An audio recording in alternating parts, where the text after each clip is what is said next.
I suffer from chronic pain from a back injury that has been operated on 3 times.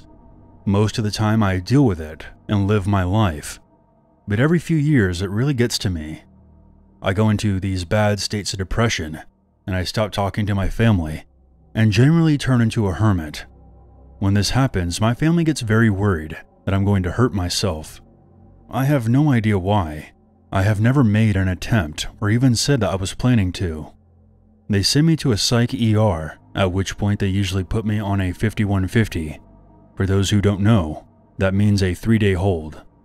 They send me off to the local psych ward. None of this has really bothered me before. I have good insurance, so the place they send me is basically like a hotel where you can't have shoelaces. When they wheel you in is the worst part, and if you're admitted in the middle of the day like I was, you're wheeled right through the day room, where all the other patients stare at you coming in. This might be a good time to describe myself. I'm a male, just a bit over 6'2", around 285 pounds, with tattoos covering both arms. And since I have been depressed for months, my beard and hair were out of control at this point, and I looked like a generic biker. So generally I don't ever have a problem with people trying to mess with me. I'm a very friendly guy, but unless you know me, I don't look like it. As I have been through this a couple of times before, I know the gist of what's going to happen. They take all my info, make sure that I have no laces or anything with strings, and they then show me to my room. This psych ward is co-ed, but roommates can only be the same sex. It's also low security, meaning everyone in here is supposedly non-violent. My only problem with this place is that they have people like me with no history of mental illness who are just going through a hard time, mixed in with all different levels of patients. But in the last 2 visits here, I've never had a problem with anyone, and I was hoping that I would just do my 3 days and be done. They send me to my room, and the nurse says that my roommate's name is Tim. She also starts to say something along the lines of, Tim's a really nice guy. Which of course made me a bit weary. But we're in a psych ward. Everyone in here has some issues. These rooms are basically like any crappy motel, except maybe a bit bigger. There's 2 beds, a bathroom, which annoyingly doesn't have a full door, 1 desk, and each patient gets their own dresser. It's 3 p.m., and Tim is sound asleep, which isn't that weird, since everyone is on different medications that knock them out or make them just have weird sleep habits. So I don't think anything of it. As a matter of fact, after spending hours in the ER, and a couple more getting all signed in, I'm dead tired myself, and I decided to fall asleep, which I do almost instantly. I have no idea how long I slept for, but when I wake up, it's pitch black outside, and only the small floor light that you can't turn off is giving the room some illumination. Tim is wide awake and sitting up on his bed. Psst. What's up, man? I'm Brian. I would have said hi earlier, but you were sleeping. Didn't they say his name was Tim? I was trying to be as friendly as possible, since it's just easier to get along with everyone in places like this. Yeah, earlier I was a bit tired too. I try to sleep as much as possible so I don't have to interact with any of the demons. This should have been a giant red flag, and my cue to ask for a different room. But Tim was much smaller than me, and they search you when you first come in, so I had no reason to fear him, and I decided to make conversation with him about these demons, which I found out to him were all the nurses and doctors. After talking to him about this, I told him that I was still very tired and needed some more sleep. Okay, and it's really nice to finally have a fellow human as a roommate. I took this as a sign that he was okay with me, and that I didn't have to sleep with one eye open. I woke up early the next morning for breakfast, since I hadn't eaten in 24 hours. After I sit down, Tim comes out and sits next to me. Aside from referring to the nurses and doctors as demons, he seemed pretty normal. We chatted about normal things for a while, until he suddenly stops talking and begins staring at someone behind me. You see her? That's Jessica. She's an angel. I turned around to see a very attractive girl who looked to be in her early 20s, maybe even 18 or 19. She waves and says hello to Tim and everyone else who was sitting in the dining room area.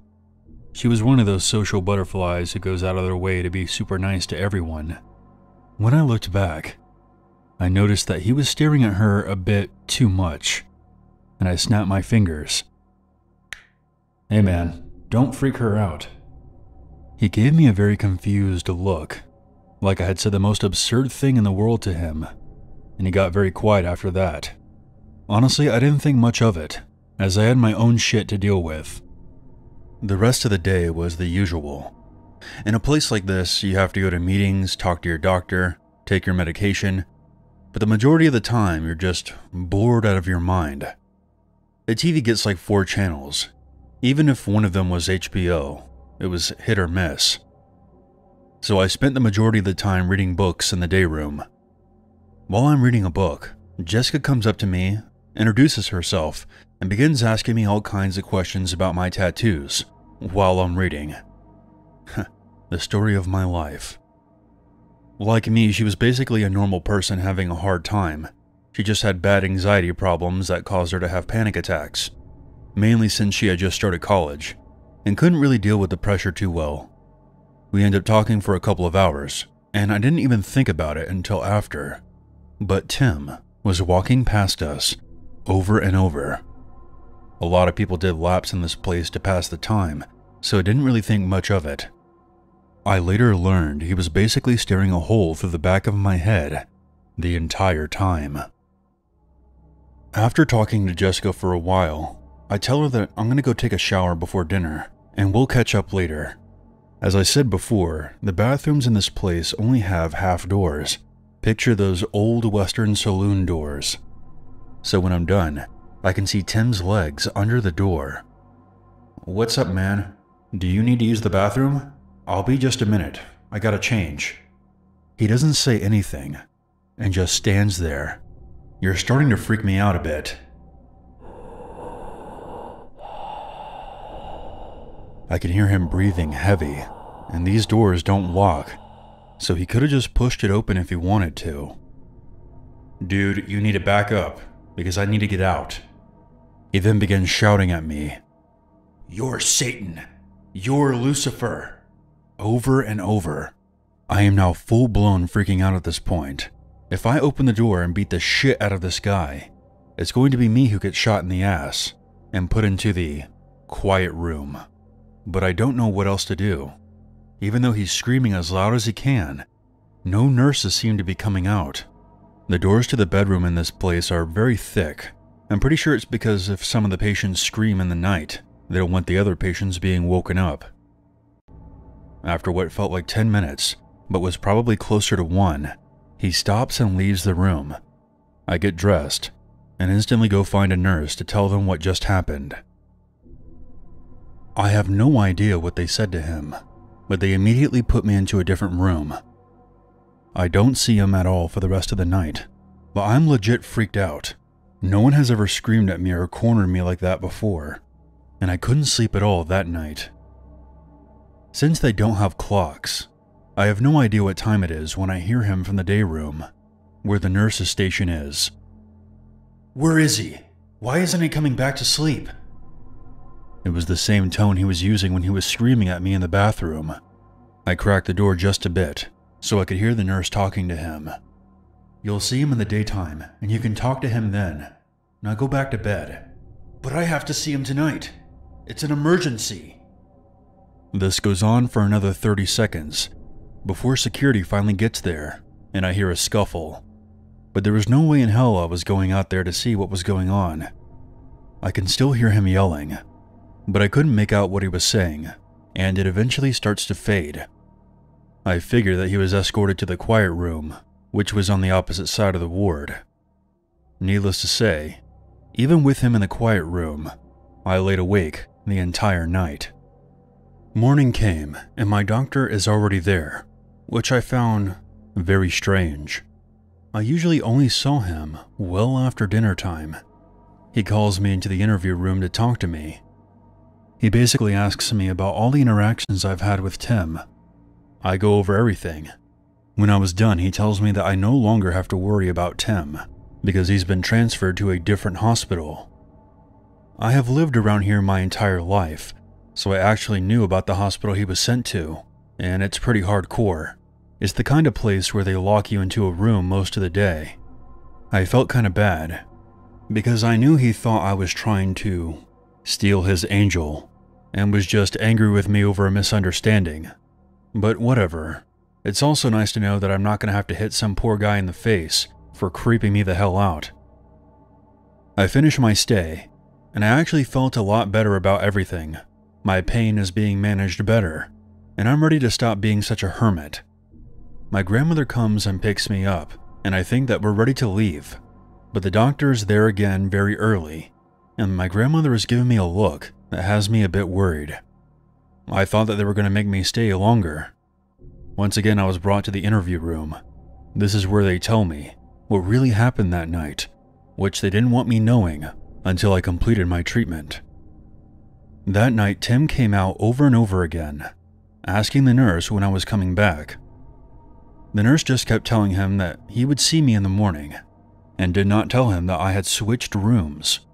Apparently this went on for hours, before he finally started screaming about it. Security came and he was moved to the quiet room, and given a shot to incapacitate him.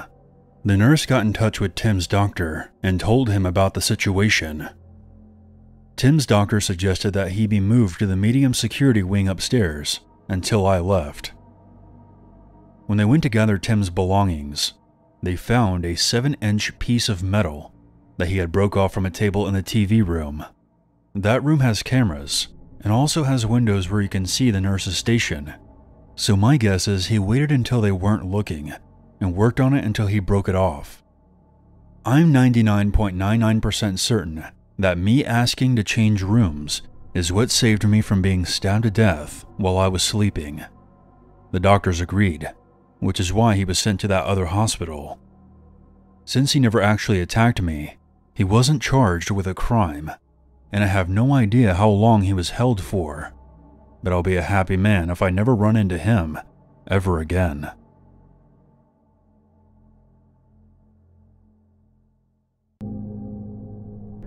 Born on September 2nd, 1965, Andy Puglisi grew up in the small city of Lawrence, Massachusetts. By the time he was 10 years old, Andy resided with his mother and stepfather at the Stadium Housing Projects in South Lawrence, named so because it lies in the shadow of the city's Veterans Memorial Stadium. Residents remember the housing project as a fine place to grow up, a short walk from the Sean Sheen Ballpark and Stadium Plaza Shopping Center. There was plenty for little Andy to occupy himself with when he wasn't at school, but perhaps his favorite place to hang out was the public swimming pool just across the street from his apartment building. Around noon on August 22nd, 1976, Andy was paddling around the pool with a friend named Melanie Perkins. Then, just after 2 p.m., Melanie began to feel hungry. She told Andy that she would be heading home to get some lunch, but despite her family's apartment being less than 200 yards away, she professed a fear of walking home. In the end, Melanie convinced her older brother to walk her home, and she did not return to the pool that day.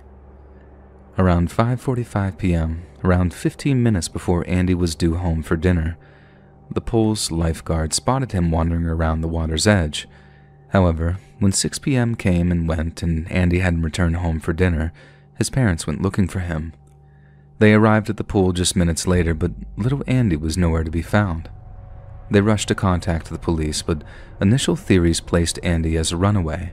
Being a child of divorce, the police considered the possibility that he had run off to find his father.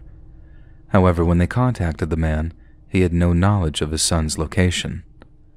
The next day, a team of police officers, civilian volunteers, National Guardsmen, and off-duty Special Forces soldiers scoured the surrounding neighborhood equipped with sniffer dogs and portable CB radios. The search was then expanded to the city dump, while specially trained divers dredged the bottom of the nearby Shawsheen River. But perhaps the area of the most interest to search teams was the wooded area adjacent to the public swimming pool. Some theorized that the woods would provide cover for anyone who wished to prey on the swimming children. It would also serve as a concealed passageway to the nearby Blue Star Memorial Highway. Additionally, there is a much larger wooded area across the highway, which extends all the way to the residential areas of neighboring North Andover. These wooded areas were extensively covered by sniffer dogs and off-duty Green Berets, but there were no signs of any struggle or scent trails.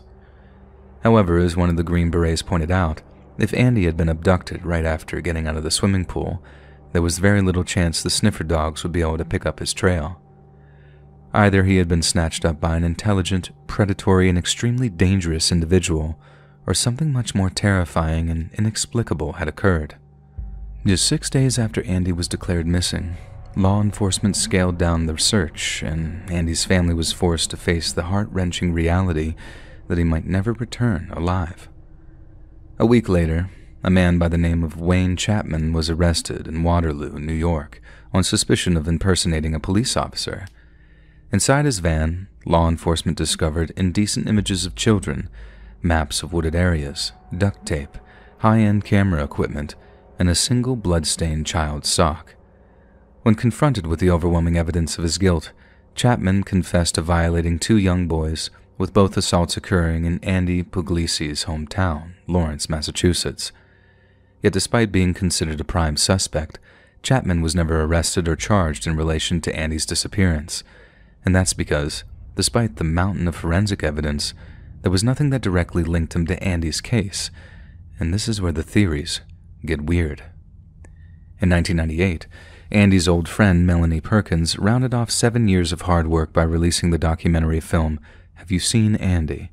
The feature-length documentary explores the events of that fateful August afternoon and re-examines facts surrounding Andy's disappearance. It is a thoroughly well-researched film, and in the process of creating it, Melanie discovered something truly shocking. According to the case files, police have estimated that there were at least 5 known predators in the vicinity of the public pool on that day Andy vanished, one of whom stalked a school bus full of children with the intention of snatching one. But perhaps the most mysterious and chilling of all the film's testimonies comes from 2 local men named Alan and Tony, who were children during the late summer of 1976. Around a year or 2 after the events of that late August afternoon, Alan and Tony were walking through the woods behind the same public pool from which Andy disappeared when they made a startling discovery. Set into the forest floor, maybe 50 feet away from the public path, was a large, perfectly rectangular hole in the earth. It had flat sides and a flat base, the men claimed, almost as if something large had been removed from it, like a chest or coffin. When they returned 2 days later, the hole had been filled in again, and so effectively that it was almost impossible to discern its original location. Neither believed it was connected to the Andy Puglisi case, but when they heard about the documentary, they decided to finally break their silence. In the documentary, Melanie mentions how she once heard rumors of a forensic dig site in the woods behind the public pool and believes that this is what the 2 men had encountered. Alan and Tony disagree. The men claim that the deep pit appeared to be perfectly cut out of the earth, as if by a giant cookie cutter. There was no police tape, no shovels or picks, and no attending police officers to warn them away from an active crime scene. But most importantly, there were no piles of displaced earth surrounding the hole. The boys walked in the area often and dismissed any idea that they missed or simply didn't remember any law enforcement involvement. To them, the hole was there one day, then gone the next, and they've never been able to properly explain it. Those more practically minded tend to lean on Wayne Chapman as their number 1 suspect, or tend to have some other more rational explanation. But the mysterious hole in the ground has become a point of fascination for the more preternaturally inclined. Andy's case has since attracted the attention of readers of David Paulides' Missing 411 series. The books detail a number of unsolved missing person cases, but these cases tend to fall within a certain category. The subjects are often children and tend to mysteriously disappear around forests, mountains, or bodies of water. But what makes a Missing 411 case so unique is the potential for supernatural involvement. So many roll their eyes at the sound of the word, but in this case, Supernatural might not necessarily refer to Bigfoot or UFOs, but rather some other more tangible yet unexplainable phenomena. Over the past 100 years, our understanding of the physical space that we occupy has changed dramatically. From the pioneers of nuclear physics to continually evolving laser technology, even our closest ancestors would be floored at the advancements we've made. So, in another 100 years, perhaps scientists will be able to explain how a quarter ton of dirt could just disappear and then reappear a few days later, or why a little boy might be with us one moment and gone the next.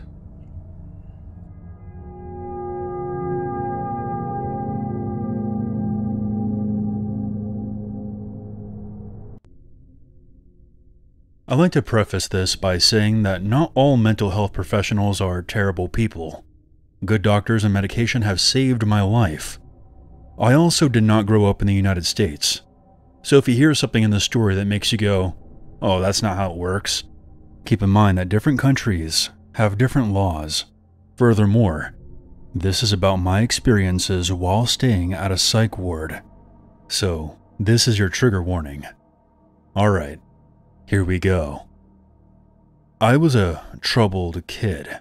I'm kind of a troubled person in general, but when I was in my early teens, specifically 14, I would hurt myself and refuse to go to school, so I was put on a waiting list to a mental hospital for children.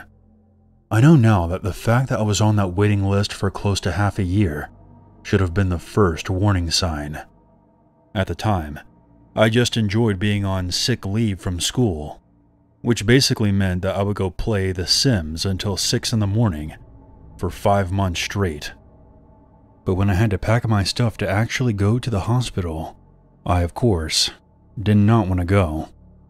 I wanted to get help, don't get me wrong, but the idea scared me of being away from home for 6 weeks, which is the standard time they take to analyze and observe you to give a diagnosis, after which you can choose to pursue treatment. I arrived at the hospital in shambles, my mom carrying my suitcase for me. The nurses noticed that obviously I didn't want to be there. "Are you here of your own free will?" the doctor asked me. I shook my head. They just shrugged it off, saying that they could get a court order forcing me to stay there. I never went in front of a judge. I never got a chance to defend or explain myself.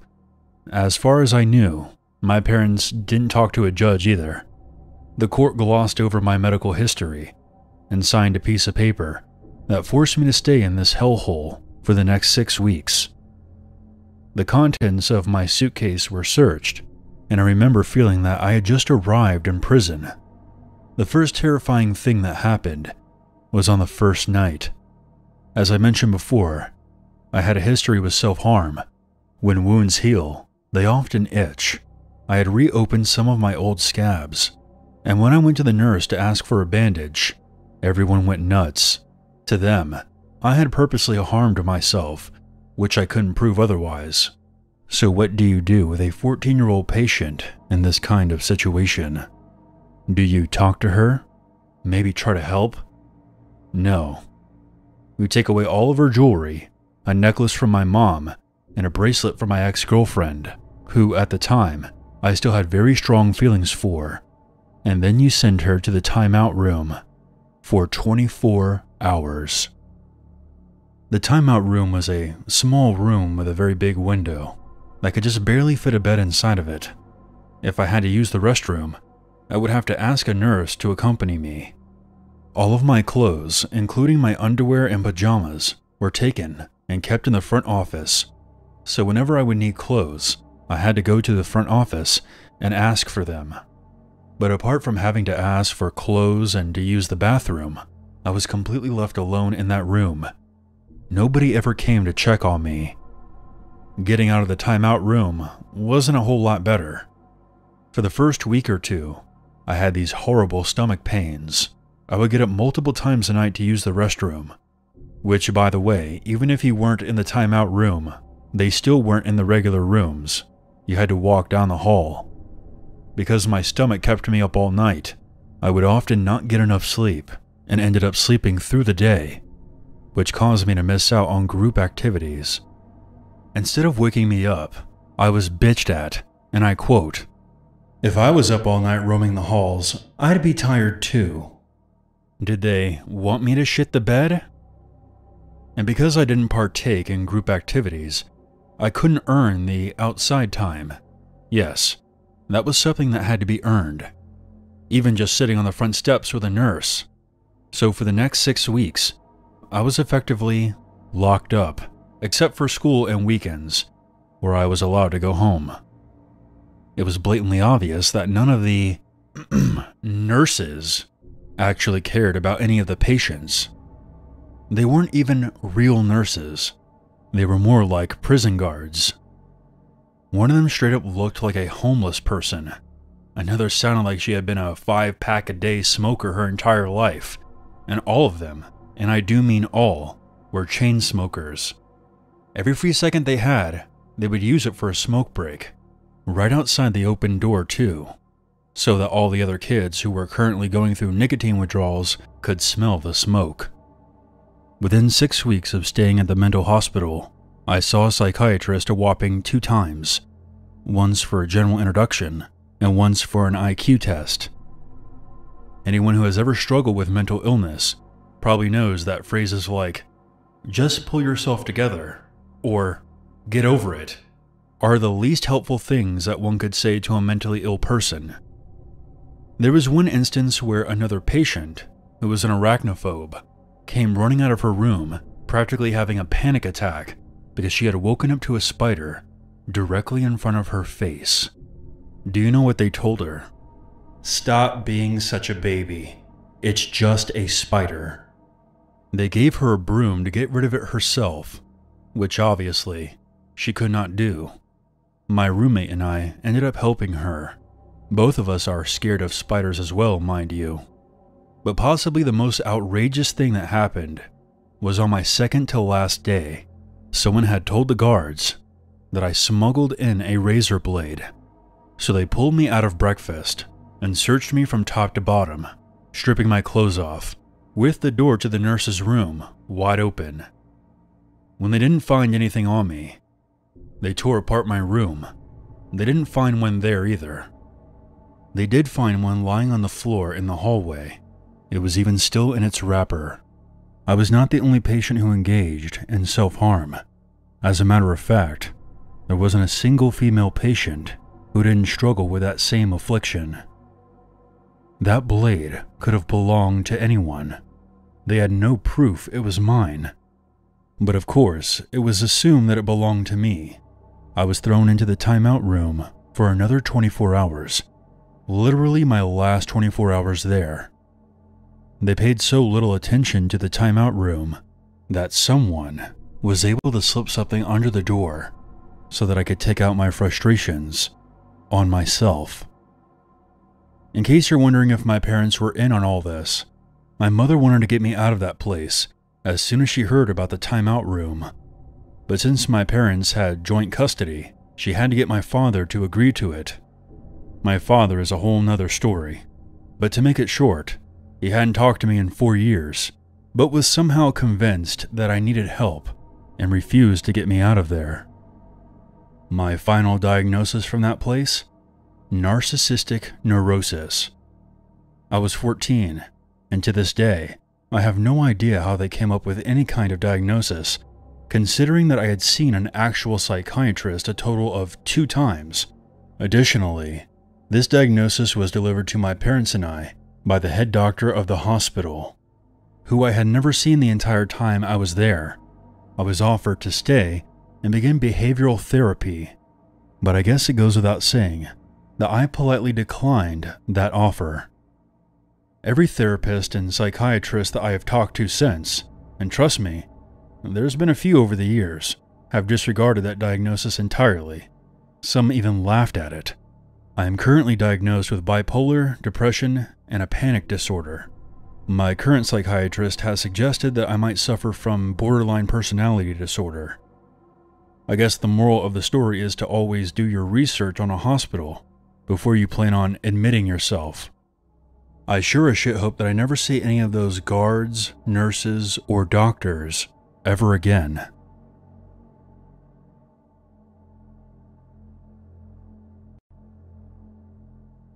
This is something that I've been wanting to talk about for a while, to be sure that everyone is cautious and stays level-headed at all times.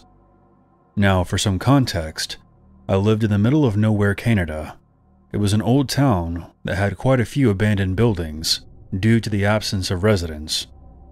Me and many of my friends were tired of the lack of entertainment options for us, so we would go exploring in these abandoned buildings. Prior to this experience, nothing too crazy has ever happened to us.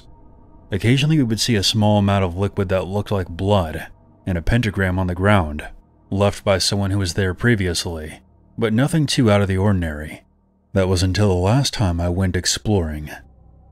When I was younger, I used to go to a daycare that was part of a mental hospital. It was a weird combination. It closed down due to a lack of patients and the lack of children at the daycare. I decided to go back there with my friends a few years ago. I was 15 when this happened, and most of my friends were around the same age. When we got there, it was rather cliché. There was a fog, it was dark, and there was a light drizzle. We went to the main gate, which was locked shut. We decided to help each other hop over, making a ton of noise. We were laughing the entire time, completely oblivious of what was to come. We looked around the small play area with flashlights, but even with our flashlights, our visibility was rather limited. We decided to enter the decaying building. Glass and dirt crunched under our feet as we stepped into the daycare section of the complex. There were still old Legos, wood chips, torn dolls, and toys strewn about. The further we went into the daycare section, we naturally became more and more silent, until all we could hear was the sound of the dirt crunching under our feet. I found some crayons in a plastic container in the corner of the room. I walked over to pick them up, when all of a sudden, we heard a loud crash coming from behind a metal door which led to the psych ward part of the building. My friends and I all looked at each other. As a whole, we were a group of 5. Most of us were very bold and cocky. My friend Brian then suggested that we go look to see where the sound came from. Personally, I was not too fond of that idea, but with my group of friends, there was no way I was going to decline. We all stacked up on the door and opened it. It was rusted to the floor, and we had to heave to get it open. The metallic smells and must became stronger, with a hint of something else I couldn't quite put my finger on. We walked in, our flashlights pointed in every direction, with Brian leading the group. The hallways were tight, and there were metal doorways to our left and right. Some of them were open. I felt slightly claustrophobic, and it was becoming difficult for me to breathe. As we continued, Brian shined his flashlight into a room, then recoiled. We all stopped walking as Brian slowly entered that room. "What is it?" I asked him. "I thought I saw someone in here, but I guess it was just my imagination." To be honest, I thought he was messing with us to increase our anxiety, but looking back now, I think he was being completely honest. He backed out of the room, and we continued walking deeper into the psych ward. Another friend in the group told us to stop. We all came to a halt and listened. In the distance ahead of us, we heard the sound of subtle footsteps echoing through the hallway. We all looked at each other, fear in our eyes. Brian continued walking toward the sounds. The rest of us considered turning back, wondering if it was a ghost or something else in the building with us. But we couldn't just leave Brian behind. The closer we got, the more I felt I was in danger. We finally entered a room on the right, which smelled of rotting meat. In front of us was a eviscerated deer carcass. Its innards were all over the floor, staining the concrete.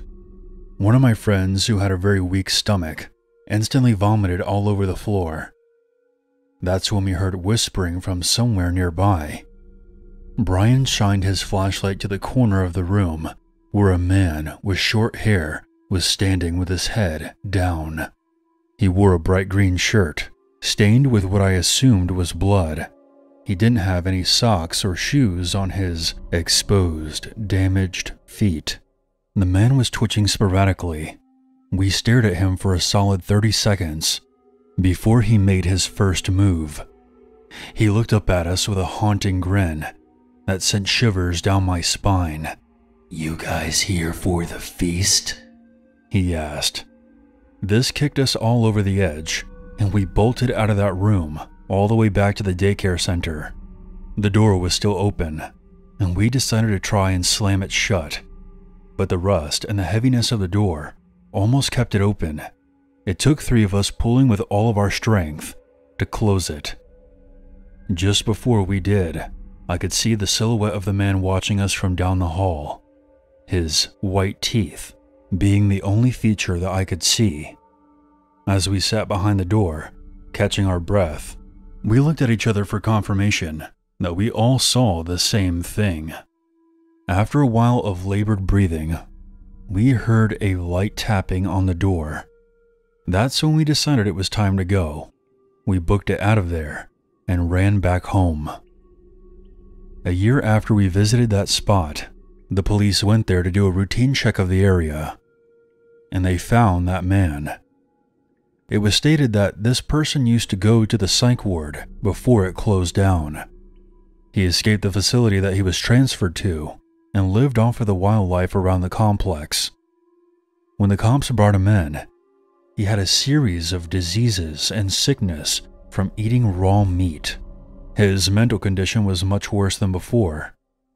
There were other rumors that he killed somebody in the forest while searching for food. So if you're going to go exploring in abandoned buildings, don't forget my story, and always be on your guard.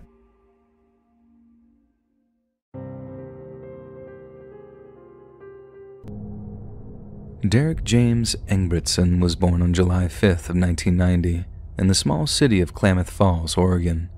He was an intelligent but shy young man with a love of the outdoors, and he had brown hair, dark eyes, and a bright smile. On December 5th of 1998, 8-year-old Derek agreed to accompany his father and grandfather to Pelican Butte, near Rocky Point, Oregon. The trio planned to look for a suitable-looking Christmas tree that they could cut down and transport back to their home. It was an annual tradition for the men of the family, and Derek was vocally excited to be the one to pick out the family Christmas tree. The trio drove out to the butte, parked their truck, and then wandered through the snowy forest, dodging Derek's snowballs as they went. Finally, they came across a suitably sized tree, and after making sure that it met Derek's approval, his father and grandfather began chopping it down. It was a scene not unlike one found on a Christmas card, but unbeknownst to the Engbretsons, it was a day that would end in a living nightmare.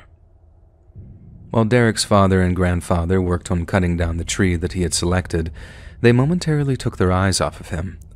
They stopped watching him for no more than 2 or 3 minutes, but when they turned around again, little Derek was gone.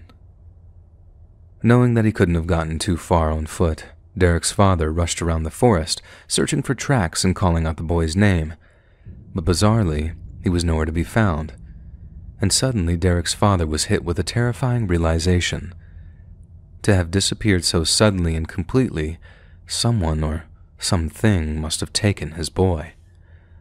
Upon realizing the gravity of the situation, Derek's father and grandfather rushed back to their truck and sped off in the direction of the nearest phone. Then, at exactly 4:13 p.m., Derek Engbretson officially became a missing person. Despite the impending loss of daylight, the Klamath County Sheriff's Department commenced their search effort immediately. They flooded the area around Pelican Butte with deputies and tracker hounds, and at first, their hopes were high.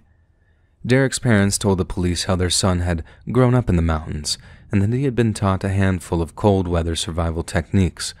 What's more, Derek's father mentioned that at the time of his disappearance, his son had been in possession of a small hatchet, meaning that despite being just 8 years old, he had a much better chance of fending for himself than other children his age.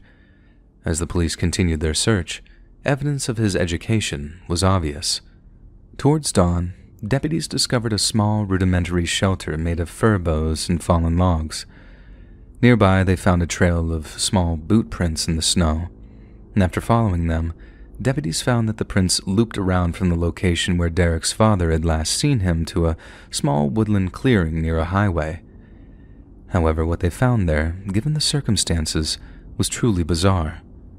It was a snow angel, and as you might imagine, it raised a lot of questions. Since these were the only tracks found in the area, it stood to reason that they belonged to Derek, but it made no sense why he would suddenly stop to make a snow angel. There was no way he could have covered that amount of ground in the period of time his father had stopped paying attention to him, and a lost and panicked child would not be in the mood to play around in the snow. Suggestions that the snow angel was evidence of a physical struggle were dismissed because it was too well formed to be anything but deliberate. Police then tried to continue following the small boot prints, but a sudden blizzard made their efforts extremely difficult. Once the blizzard had subsided, the search resumed. Additional sniffer dogs were dispatched to Pelican Butte, and a number of Civil Air Patrol planes joined search and rescue helicopters in scanning the area from the skies.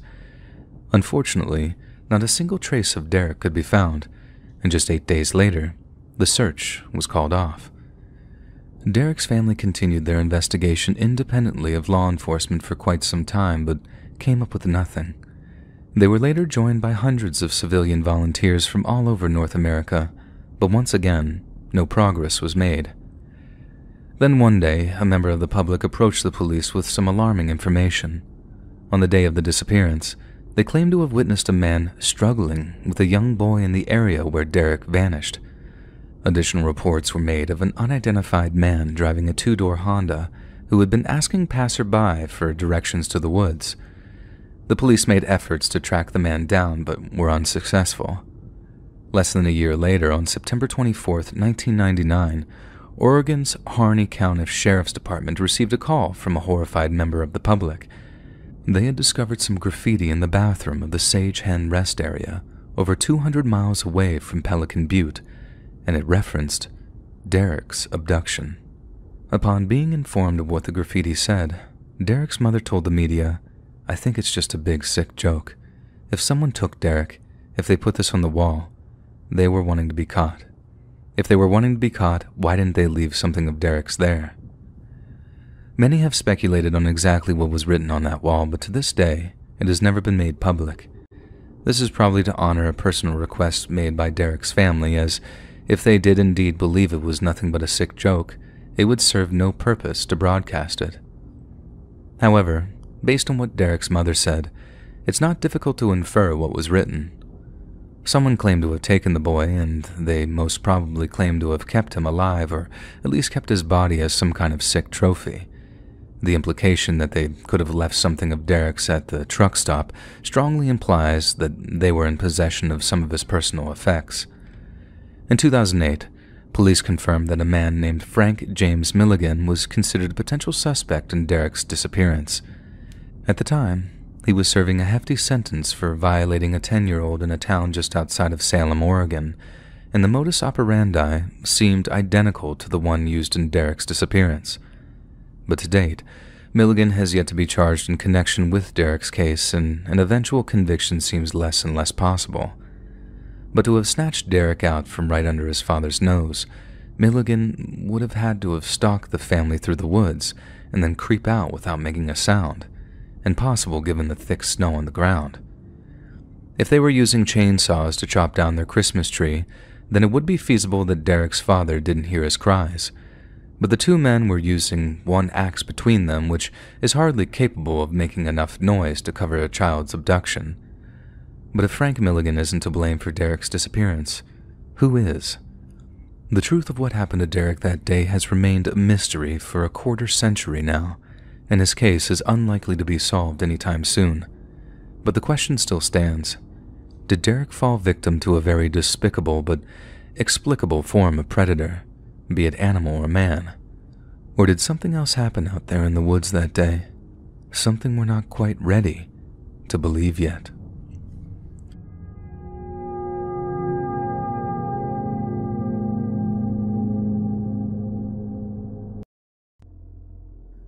My sister and I have never been on a holiday together, just the two of us.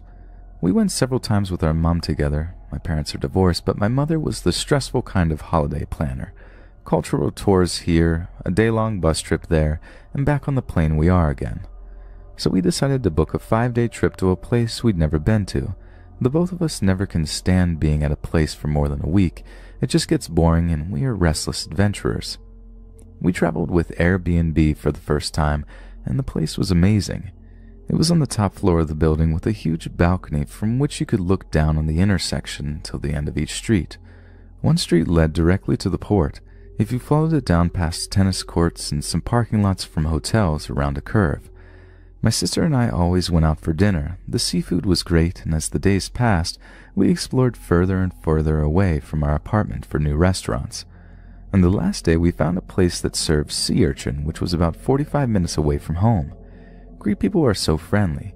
When you eat lunch or dinner, dessert is always free, and they set you up with raki, a very strong, and for me as an inexperienced drinker, painful, little brandy that packs a punch if you finish it quickly. This being the 5th day already, I couldn't stand drinking more than one shot glass, so I left the rest of the small bottle to my sister. She said it would be rude to leave a gift. She can also handle a lot more alcohol than me. We left the place stuffed and with satisfied thirst, walking along the port home to our place.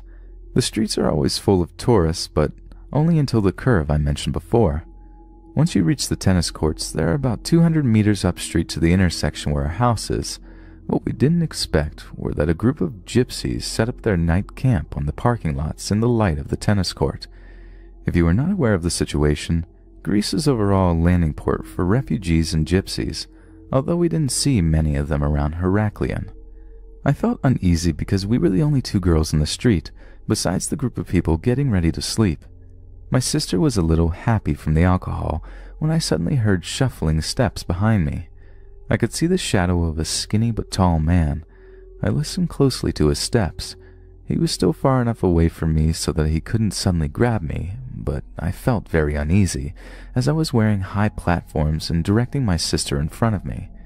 He starts picking up the pace, clearly trying to adjust his walking to our pace. "Hey, hi." I don't answer him. He comes up to my right. "Hi." I size him up, skinny but muscular. There's something wrong with his leg. His hip seems to be limping. Nope, not the kind of person I'd like to talk to in the middle of the night. My sister asks me, "Who is that?" I don't know, keep walking.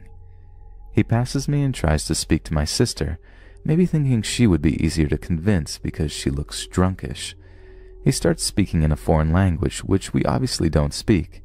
She sheepishly tells him, "What? English. We only speak English." I run up to my sister and pull her with me onto the street. "Don't talk to him, keep moving." That's when he tries to grab her by the arm and pull her back. I am tense at this moment. With a face of "Don't you touch my sister," I step up to the guy and shove him with my hands in the chest and shout at him, "No!" Because of his limp, he stumbles backwards. I keep looking at him when I take the hand of my sister and walk faster. That's when he starts grinning. Finally we reach the intersection and run into the house. The front door is always open, so I hurriedly get my sister into the elevator into the 3rd floor. My sister is clearly shaken up from the guy trying to grab her, but rather angry than scared. We lock the door and leave the lights out. From the balcony we can see the guy walking into the entrance of our house, in and out for at least an hour before he finally left.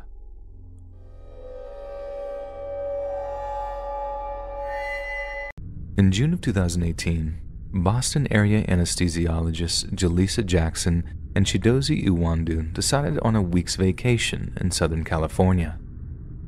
29-year-old Jaleesa and 28-year-old Chidozie had met while studying at the prestigious Johns Hopkins University of Medicine down in Baltimore, and were already an item by the time they moved up to Boston together.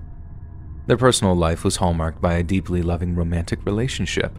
but their professional lives were deeply stressful, with each routinely working 14-hour shifts either 5 or 6 days a week, and even on their days off they were sometimes called into work to conduct essential medical procedures. Each of them found this lifestyle to be utterly exhausting, so when it came time to pick a vacation spot, they chose a place as far away from Boston as they possibly could: Los Angeles.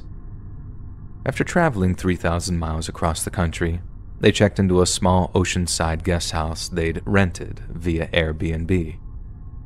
The place had some truly excellent reviews, and its owner was so popular with those that rented from him that the company had designated him a superhost, meaning he provided almost flawless customer service while making himself easily available to those that stayed at the property. Waiting for them at the property was a chilled bottle of wine, along with a friendly welcome note from the owner, who referred to themselves as JJ. He wished them a delightful stay, thanked them for their custom, then left his contact details just in case they needed anything.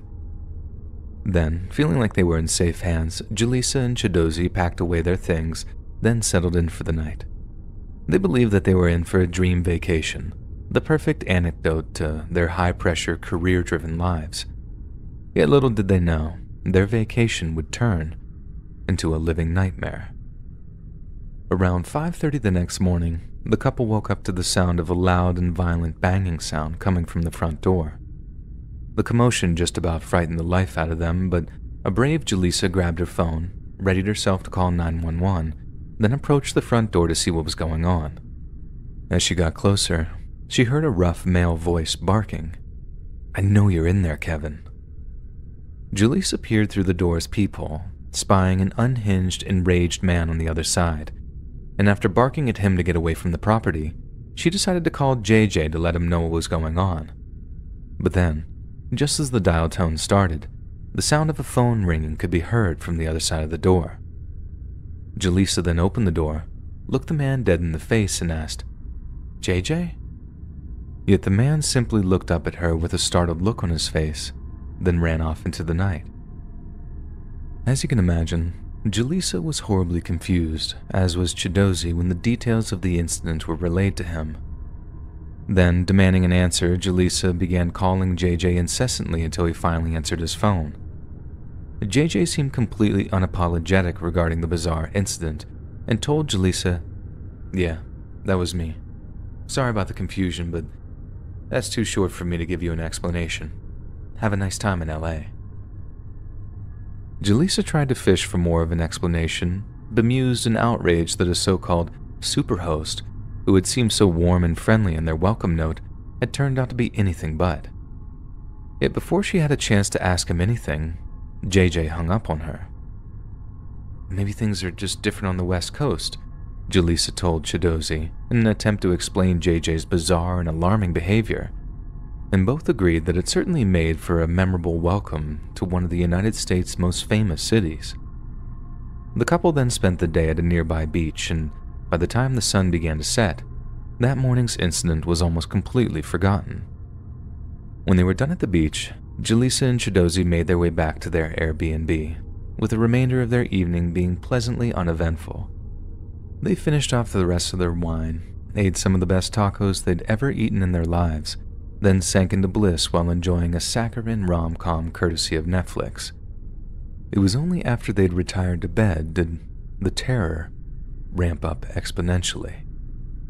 Shortly after 2 o'clock in the morning, the couple was scared out of their skin when a hooded figure literally came crashing through the large window of their darkened bedroom.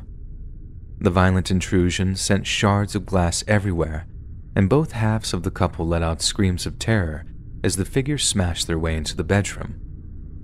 "I had no idea what was happening," Chidozie recalled, "but I reacted like we were under attack." In an instant, the 230-pound, 6-foot Chidozie leapt on the man as he simply lay there motionless on the bedroom floor. He tore up his bare feet on the broken glass in the process, but the surging adrenaline meant he barely felt it. In that moment, all that mattered was securing and detaining the maniacal intruder so that they wouldn't be free to harass them again. As he shoved his knee into the intruder's back, Chidozie screamed at Jaleesa to call 911. He later said that he'd feared that the man might be hiding a weapon, or that more intruders might be attempting to force their way into the residence. As Jaleesa grabbed her phone and rushed to call 911, her boyfriend barked at her to hide under the table, just in case any other armed men were about to burst into the bedroom. As she did so, Jaleesa made a mental note of the man's attire, the goal of which was to provide as accurate a description as possible to the emergency dispatcher. Yet when she tried to get a look at his face, and as the hood of his jacket began to work its way back from his face, she noticed something that instantly sent chills through her. "JJ?" she called out, recognizing their so-called superhost as the man who had just smashed his way into their bedroom. Chidozie was so shocked by his girlfriend's cry that he took his knee off of JJ's back, turning him over to confirm that the person terrorizing them was actually their apparent benevolent landlord. At the moment he loosened his grip, JJ tore himself free, then bolted from the building as fast as his legs could carry him. Minutes later, Jaleesa Jackson was telling the police that they had just been attacked by their own Airbnb host and that he had gone crazy and that they needed assistance as soon as possible. Then, while awaiting the arrival of armed officers, Jaleesa and Chidozie armed themselves with the biggest kitchen knives, then hunkered down in preparation for another assault. Yet while they waited, they suddenly heard the sounds of a helicopter hovering overhead. Then moments later, the courtyard between the guest house and the main house was awash with flashing lights.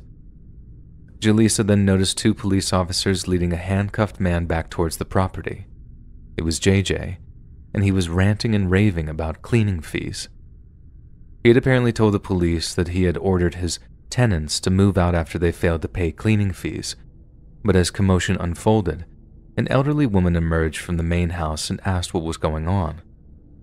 It turned out that the woman was the property's true owner, and that she had rented the guest house out to JJ on the condition that he wouldn't sublet it from anyone else. Jaleesa and Chidozie told her that, as far as they knew, JJ rented the place out all the time, and that it was in fact his primary source of income. They asked her how she hadn't noticed all the people coming and going with luggage, but the woman meekly replied that she thought that they were all just JJ's friends. Thankfully, after placing a few calls to Airbnb, the company refunded the couple the full $708 they had paid to rent the guest house, and also offered to relocate them to another property at no additional cost.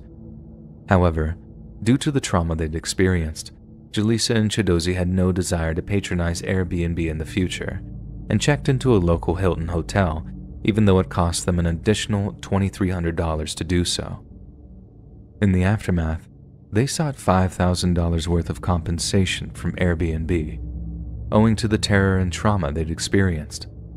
But after a period of intense haggling with the company's grievance department, the best offer they could get was $2,500. Airbnb did offer to sweeten the deal by paying for 5 therapy sessions for each of the couple, which they argued would tip the total compensation amount to well over $5,000, but Jaleesa and Chidozie refused.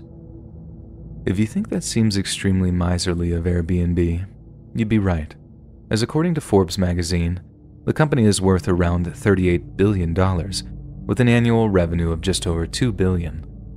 Almost every single night, a jaw-dropping 2 million people stay in Airbnb properties in over 8,000 cities around the world, so surely they have the revenue to properly compensate a couple who went through something so horrific and traumatic. And for a company whose entire business model is based on trust, and who proclaims your safety is our priority, the incident in LA shows a chilling failure of Airbnb's screening system. The company itself has claimed that no screening system is perfect, but while this remains the case, couples like Jaleesa and Chidozie will continue to be at the mercy of crooks and villains who only wish to prey on their fellow man.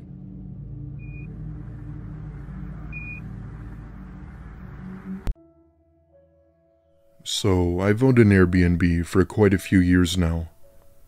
It wasn't a big home, just enough where you can maybe have 2 or 3 people over. However, my house is located right near Miami Beach with a nice area, so it was common for people to take notice. Ever since the pandemic had started to die down, My house got booked several times as life began to get back to normal. I didn't mind it though, as I made decent money due to the location and condition. Normally, I'd receive several bookings wanting to use my house for parties and whatnot. Just a few weeks ago, however, I had gotten an older couple who just wanted it for a few nights together. It wasn't a bad thing, but rather surprising considering it was just 2 people. I'd like to mention that I rarely see or communicate with the people who use the house unless they needed something. Anyway, it had been day 2 of the stay, and I was at my girlfriend's apartment having dinner when my phone goes off. I look at it and see that it's the couple texting me. I could only assume it was bad news, and I opened the message to them telling me that there was a leak in the water heater. This was weird, as I make sure everything in the house is in pristine condition when booked. However, no running water was unacceptable, and I tell my girlfriend that I'd be back and that I was going to fix it. Upon arriving to the house, I immediately noticed that there were now 2 cars in the driveway. Figuring that they must have had people over, I dismiss it even though it wasn't really allowed. I go inside the house and the husband tells me that there's a water heater leak in the garage. I politely tell him that I'd get it fixed and that he had nothing to worry about. We head to the garage and he shows me where the leak was and points to the nut from where the water goes through. However, the so-called problem he was complaining about was something a person without a brain could easily fix. The bolt to the water heater had been loosened and was far from broken. As a matter of fact, I can now see one of my wrenches sitting on top of the heater, indicating that this was done on purpose. It was then when I started to get an uncomfortable feeling as the man just stood there staring at me. I take the wrench and tighten the screw, stopping the leaking water. Well, it's fixed. Enjoy the rest of your stay. He then profusely tells me to wait and asks if I could help him with one last thing. He tells me that there was something wrong with the cable in the guest bedroom. Now, the guest bedroom is upstairs, and when I looked at it, I noticed that it was completely dark up there. He gestures me to go first, to which I tell him why. He then tells me that it was my house and that he didn't want to be rude. I hesitantly walk slowly up the stairs toward the dark hallway. As I'm about halfway up the stairs, I can very faintly see someone standing at the top of the stairs staring down at me. Even through the pitch darkness, I can see this person holding something with a shade of yellow. It only took me another few seconds to realize that it was a crowbar. I stop dead in my tracks and turn around and tell him that I had to go, but that I'd be back later. However, instead of persuading me to go upstairs, he simply stared toward me and said nothing as I left the house. At this point, I'm inside of my car on the phone with the police telling them the situation. I didn't go back to my house until the police gave me the update, which eventually, of course, they did. Upon arrival, they were shocked to find that nobody was there and no signs of any damage. The only things that were stolen was a flower vase my mom had given me and the TV. Needless to say, I stopped using that house as an Airbnb as I didn't want to take any chances. Miami police were never able to identify who these people were or where they were. While it was a sucky situation, 3 questions still remain unanswered. What were their intentions? Who was holding that crowbar? And what would have happened had I gone up the stairs? It gives me goosebumps till this day.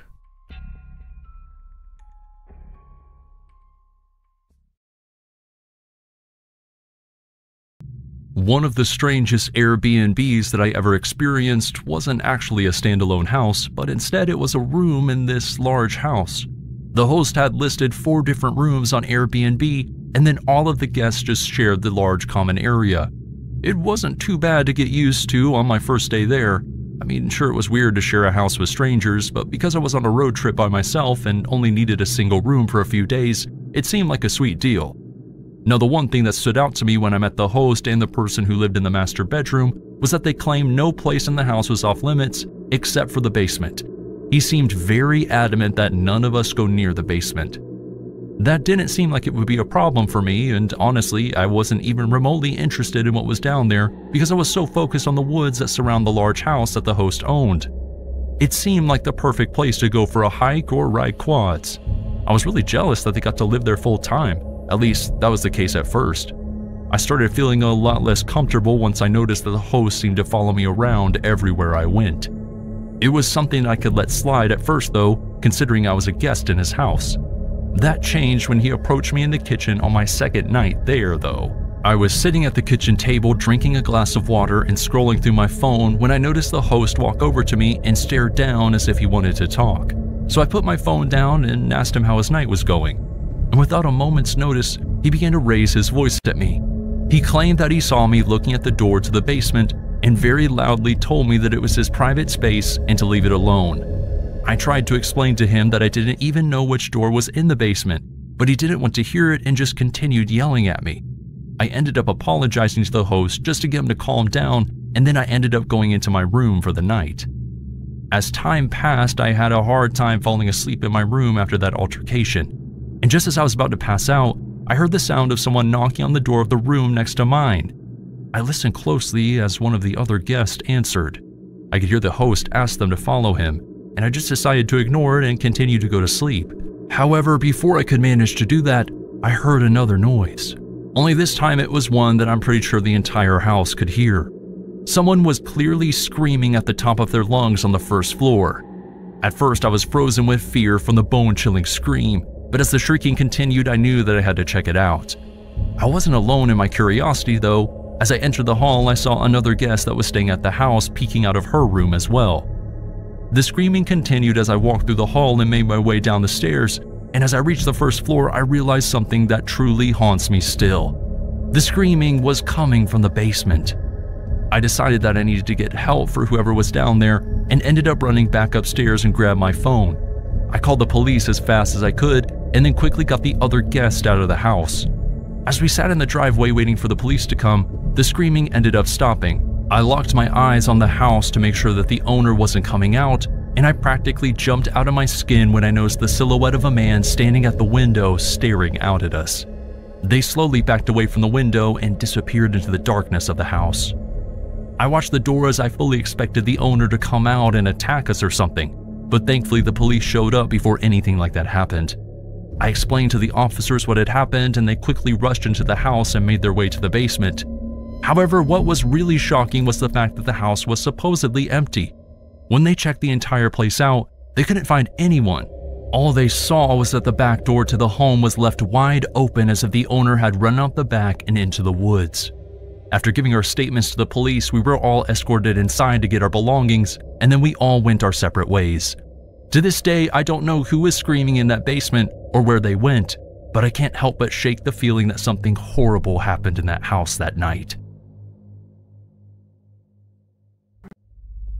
I opened up my home as an Airbnb, and within the first month I ended up unlisting it from the website and scrapping the entire idea. You see, my wife and I have been trying to sell our old home for over a year before we decided to turn it into an Airbnb, so we didn't really have strict rules about the place.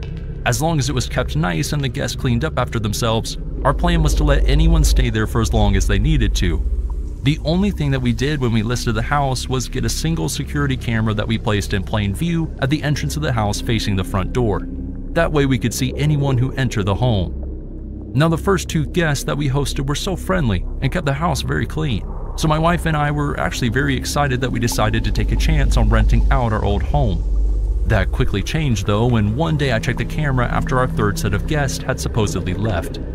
They finished up their booking, and when it was done, we got the text that they had left the key on the counter and we thanked them for their business. When I checked the camera, however, I noticed that was facing the opposite direction and all I could see was the wall behind it. I called my wife, who was still at work, and let her know that I was going to be running over to the old home to check on it and fix the camera.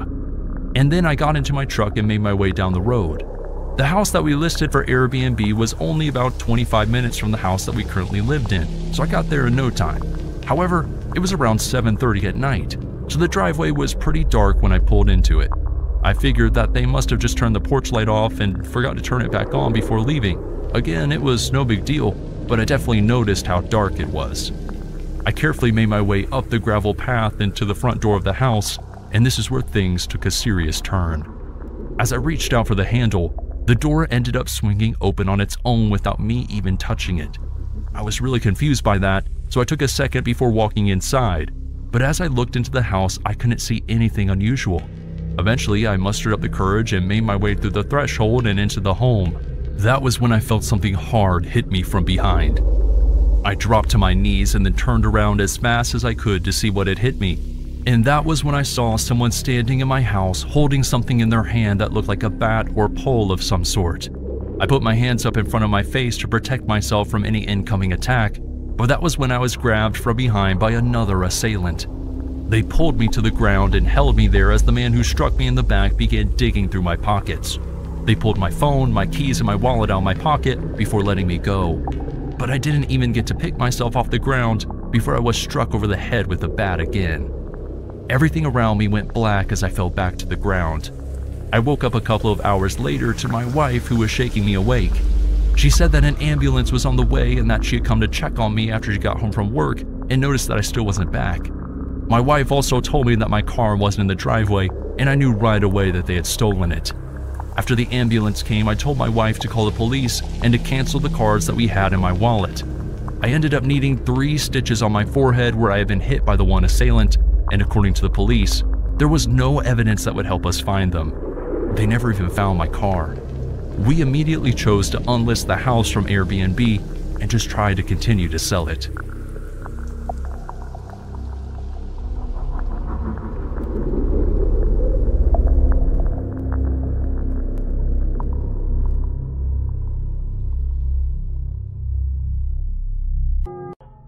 It all started when I woke up to the sound of someone hammering on my apartment door. That was the first fright I got that night, heart pounding in my chest as I grabbed the bat I kept under my bed and headed towards the door. First thing I do is look through the peephole to make sure it's not anyone sketchy, but I'm greeted by the sight of one of my neighbors. She looks terrified. She's covered in blood, and I can see just through the peephole that her face is a mess. I open up the door, she runs inside and immediately says, "You gotta get me out of here. My boyfriend's trying to kill me." I start to ask her what happened, and she says something like, "There's no time.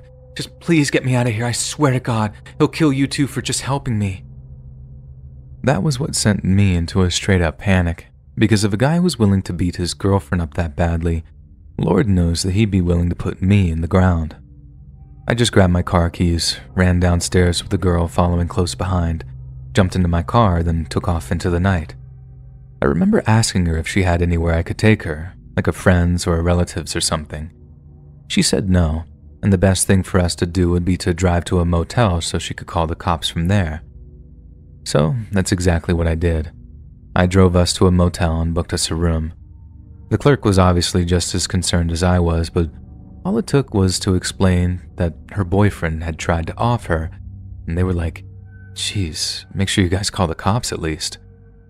The girl, whose name I didn't know at that point, I just knew she was a neighbor, said that she'd go up to the room and call them, then asked me to get her some ice from the ice machine so she could deal with the swelling on her face.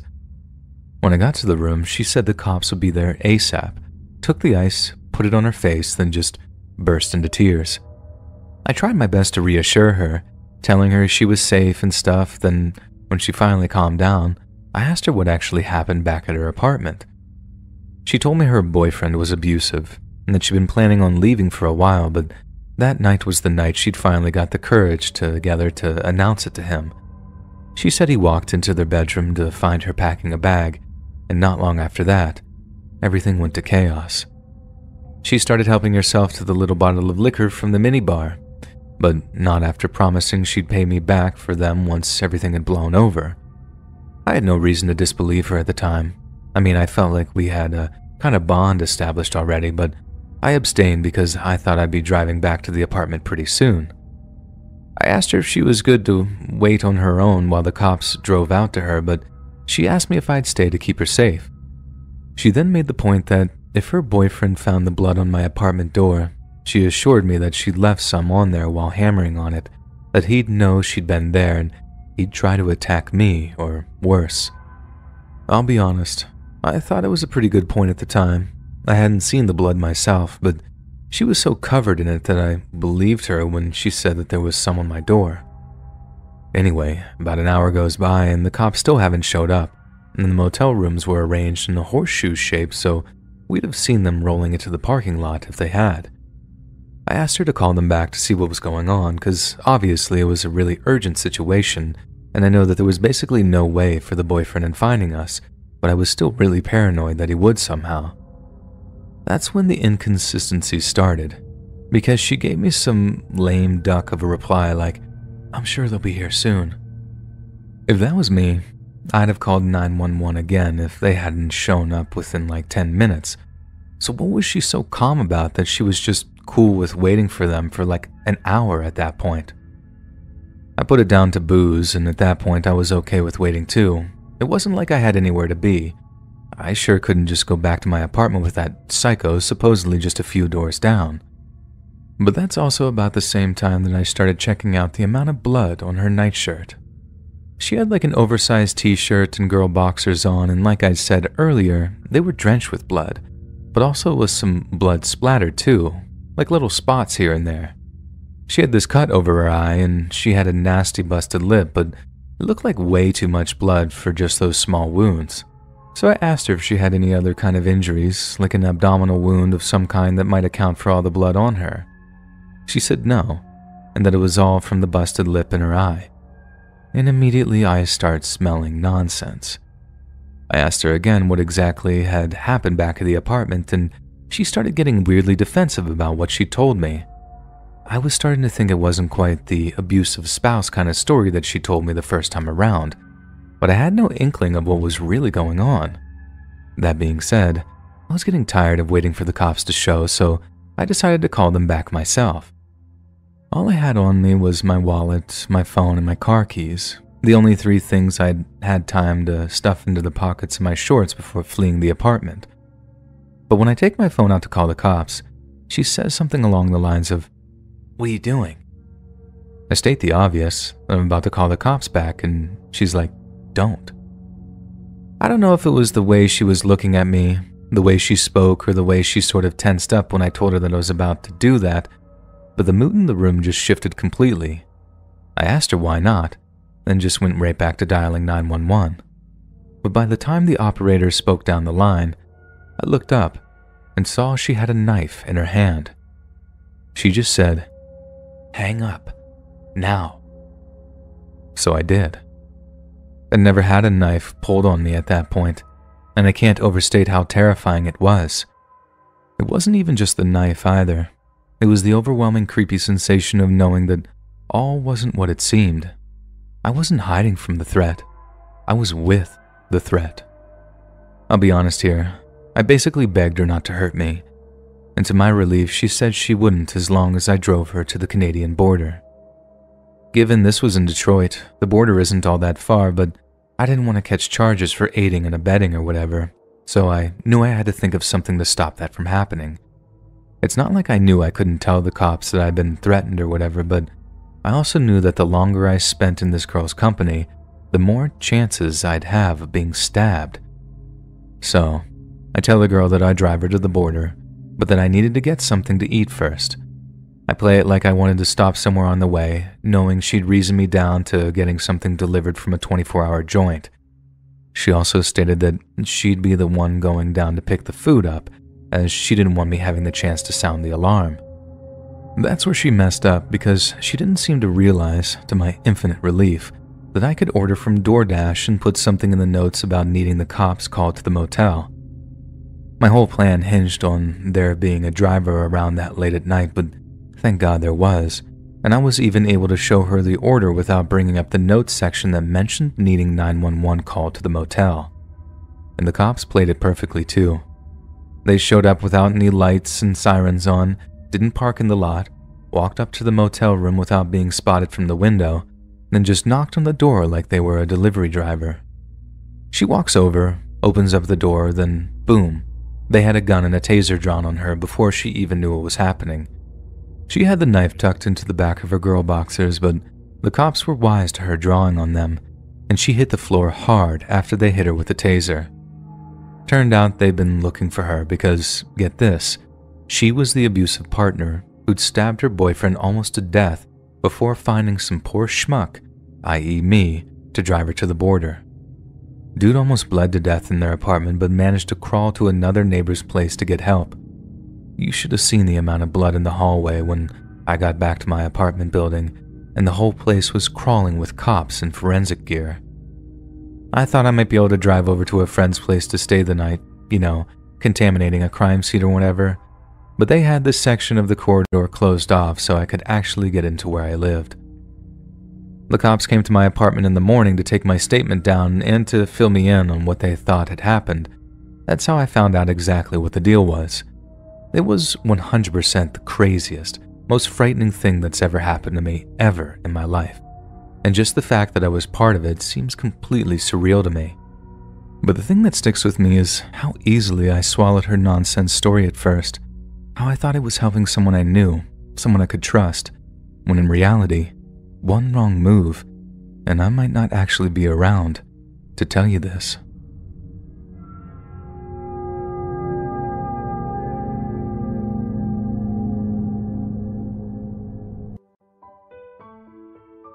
I'm 24, male, and still a virgin. A fact that severely bothers me in recurring phases. And one of those, a couple of months ago, I boldly decided to finally inquire the services of an escort girl. Prostitution is legal in my country, so I wasn't planning on breaking any law. I got in contact with a pretty blonde Russian girl in her early 20s that I found on a website dedicated to private escort girls and their insertions. We decided to meet a couple of days later.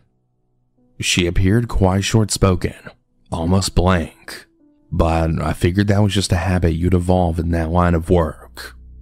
If I had to handle lusting guys on an everyday basis, I'd probably be like that too. I took that particular day off from my pretty stuffed work plan and drove to the nearest big city where we arranged to meet.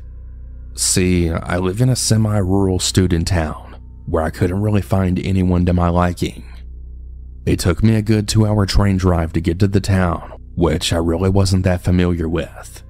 Strangely enough, she told me that I would only get to her address a couple of hours before the date, for reasons that I couldn't really follow. So here I was in this big city, pretty lost, and almost 2 hours before my date. I had noticed that my phone battery was almost dead, so I frantically texted my date that I would need the address this minute if she still wanted things to happen. I turned off my phone and restarted it every 10 minutes to check for further messages, yet I didn't get any. The coward in me was satisfied. I'd have enough reasons to back up from this insane plan and just drive home. But before I finished that thought, she then messaged me with the address, which luckily wasn't that far off from the main train station. I started to reluctantly walk towards that location, checking my phone with Google Maps for every turn. After about 10 minutes, I arrived at my destination, according to my phone, but I wasn't really sure on where to go from here. There was a turn into some kind of back alley, an apartment, so I figured that I had to go there. To tell you the truth, I was beginning to sweat bullets at this point. I was beginning to slightly shake. I definitely wasn't ready and felt very uncomfortable. I still had 40 minutes before the appointed time, and so I decided to sort of roam the area before I would note my date. I must have looked like a madman, or as if I had just committed a murder. I walked around the area in circles about 2 times, and then notified the girl. I was being told that I had to get myself a room in a motel that was in that very alley after another left turn, and that she would then go to the respective room after I told her my number. I was relieved. I'm a student, I only had just about the money for the services that she was offering. I surely didn't have the money to pay for some extra rooms. So I was already on my way back, 5 minutes in, texting her that I'm truly sorry for the misunderstanding and that I didn't bring any extra cash for motel rooms. Yet she stopped me dead in my tracks and told me that the room was already calculated in her services. Oh, fuck me. Well, I went back and I made that additional left turn, and there it was. Some 2-story cubicle form motel hidden in the midst of the other buildings surrounding it. It appeared very weird, as if it wouldn't belong here or was just randomly dropped at this place. I reluctantly approached it, even though I was beginning to get annoyed. All I wanted was a friendly person to discreetly help me in this once-in-a-lifetime step, and now it seemed that I had to deal with some rundown whorehouse clerk who would be in the perfect knowledge that I was here because I wanted to pay for sex. The door of the building was open, and there seemed to be some kind of counter. Yet the building didn't seem like something you would just walk inside like a customer. So I told my date my doubts, but she insisted. I waited for some time, and then suddenly a man appeared. He guided a minor-looking girl into that building. It was only after the whole incident that I realized the implications of this. I guess I thought she was his family, but she wasn't even in the same ethnic group. I inquired about a room, and his pupils enlarged. He looked scrawny, nervous, and kind of out of it. As you can imagine hearing this, you might recognize these red flags instantly. But given the fact that I was so scared that I felt like a bag of nerves, my guard was severely lowered. Also, I'm a semi-big and muscular guy, so I'm not necessarily used to feeling physically threatened. The reason that I'm a virgin isn't my looks. I'm antisocial. Weirdly enough, he told me that unfortunately, all the rooms were occupied at the moment. I wrote my date just that, and was told that I should wait a second. Just 5 minutes after that, she texted me that she was now in the process of making herself nice for me, and that I was supposed to go up to the second story and knock at door 2. And so I did. I entered the building. The man from before was not there. Nobody seemed to be there. My first impression was that it looked weirdly sterile, bright one-sided color patterns. I hesitantly walked up the stairs that were directly next to the entrance, step by step. It was dead silent. If all the rooms were in fact occupied at that moment, they sure were a silent bunch. I knocked at the door. It took suspiciously long for the person to open the door, but she was telling me that she was still prepping herself up after all. I heard her approaching the door and some kind of noise. Some clicking sound, or the sound of something closing.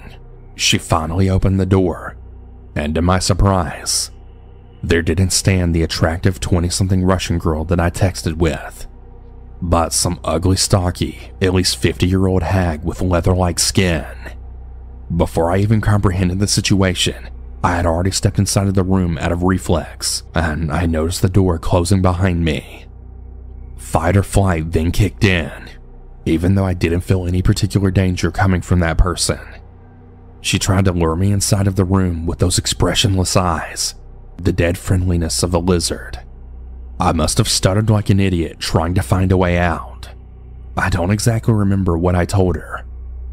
I was giving her some bullshit excuse on why I needed to leave for a second, again promising that I'd be back ASAP, and I noticed that she was hardly able to comprehend full sentences in the native language, so I just made my best attempt of giving a reassuring hand gesture, then pointing to the door and said 5 minutes, and then immediately left without waiting for her reaction.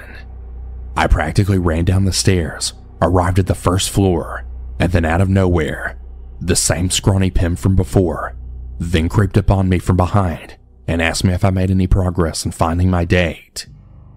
Without stopping, I just grabbed the door handle and I told him that unfortunately, progress has not been made, and then left the building, speed walking out of that godforsaken place. I texted her once again to confirm that I didn't just confuse the room. I didn't. After I confronted her and told her that I wasn't going to get scammed, I expected to get something along the lines of, "You have to pay me, or my protectors will do such and such in return." But instead, I got no reply at all. I don't know what I walked into that day. Maybe it wasn't even that insidious. Maybe I was just scammed, which is frankly bad enough, but the whole thing gave me the creeps. Friendly piece of advice: if you want to solicit adult services, pay reasonable prices, and don't ever enter any fucking motels.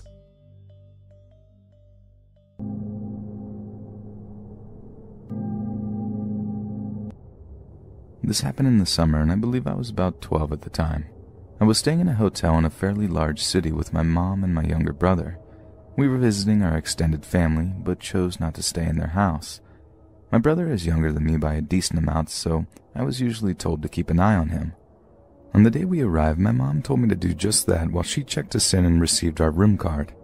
So my brother and I sat down on a couch in the lobby and relaxed a little bit. While we were sitting, a man in about his mid-40s walked into the hotel. The couch was facing the hotel doors, so I got a good look at him. I remember that he was very average looking. Describing his features and details could generate several different images. The guy comes in and sits on the couch opposite ours. I didn't think anything of it until I realized that he didn't go up to the counter first. He just came in and sat down. It made me feel a little uncomfortable. I thought that he might have followed us in. Thankfully, my mom called us over and told us that our room was ready. We left the lobby and went to our room. Shortly after, we left the hotel to go meet family. I forgot about the man for the rest of the day. We returned at about 7, and my mom told us that we could go swimming in the hotel pool. We all went to our rooms, changed, and went to the pool. A few minutes after we got into the water, the same man from before walked in and sat down. He was wearing jeans and a sweater, so he definitely wasn't going swimming. Again, we didn't think much of it, until I could see that my mom was visibly worried. She pointed him out to me and said that if he didn't leave within 5 minutes, we needed to go back to our rooms. 5 minutes passed and he was still there, so we got our things and left. By then, it was close to 8. We had brought a rented movie to watch, so we planned to watch that and go straight to bed. I noticed that my mom was a little on edge because of the man watching us, and I got a little more worried myself too. Halfway through the movie, my mom got up to get in the shower. While she was in there, someone knocked on the door and said, "Housekeeping," in a high-pitched voice. I thought it was weird that the cleaning staff would come this late, but we needed another towel, so I answered the door. I wish I hadn't been so stupid. It was the creepy man. He gave me a smile and a little wave. I just stood there, kind of motionless. My mind automatically went to the worst possible situation. Kidnapping, torture, etc. I heard the water in the shower turn off. He stood there as well for a moment, and then he spoke. "How was your swim?" At that moment, my mom came out of the shower, saw the man at the door, pulled me back, and slammed the door. She locked it, then she called the front desk from our hotel phone to report the guy. I told her to just call the police, but she didn't listen.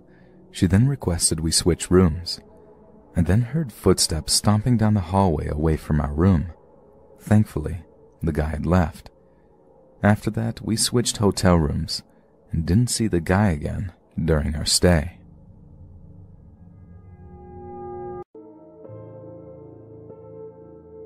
For some context, my family and I did not have a happy home life. We often would move around every year, if not several times a year.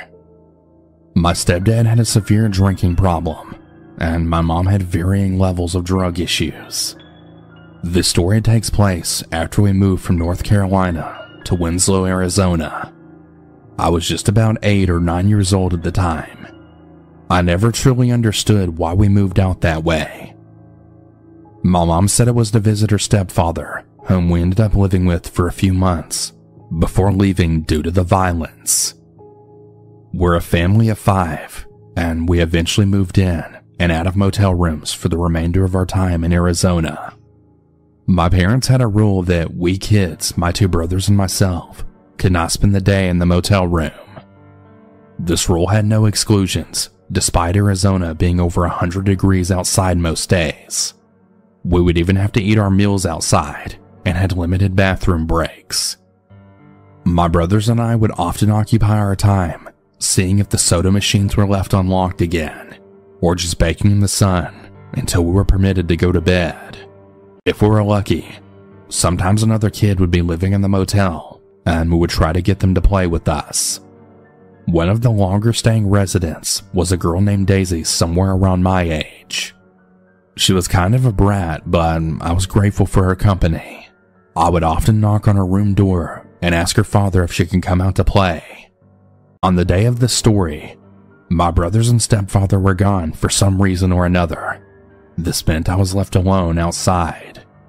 I eventually decided to try and get Daisy to come play again, and started making my way across the dry, empty parking lot to the room she shared with her father. As I was making my way over, I saw the window curtains move suddenly, as if someone were watching me approach. I paused and waited, just before stepping into the sidewalk right outside of Daisy's room, assuming it was her making her way outside to meet me. Just as I started to second guess what I had witnessed, Daisy's door swung open, and no one stepped out. Nervously, I called out Daisy's name. Someone did come out, but not Daisy. There in the doorway, and quickly approaching me, was a tall, straggly woman with messy and matted blonde hair. Her eyes were blue, which I had only noticed because of how intensely she stared. Her eyes were impossibly wide. Her fast approach scared me, and just as I turned and ran, I felt the woman's tight grip around my waist. I froze, shocked that a stranger would just grab onto me. As our eyes met again, she smiled with a toothy grin and said, "I know you. I know who you are. You're a star. I know you. I know your destiny. You are star. You are destiny. I can show you." She would repeat the same phrase, never seeming to blink, as she began pulling me towards the room she came out of. I remember pulling and trying to yank my arm away from her, but her grip was too tight. I began to panic, not knowing how to make her let go. I started to scream at her, hoping to startle her, but she kept pulling me closer to her room. She suddenly tripped and fell, letting me go. I took the opportunity to try and get away from her, but she recovered quicker than I expected, and this time she grabbed onto my ankle. Her new hold on me caused me to fall to my stomach. More desperate than ever, I began to scream and flail, trying to cause her to let go of me again, but she just took hold of my other ankle. Realizing I couldn't overpower her, I looked towards my family's room. I was so scared and I couldn't think clearly, and just cried for my mother, hoping she'd hear me from inside the motel room. She never did. I just remember calling out to her, begging her to hear me, to help me.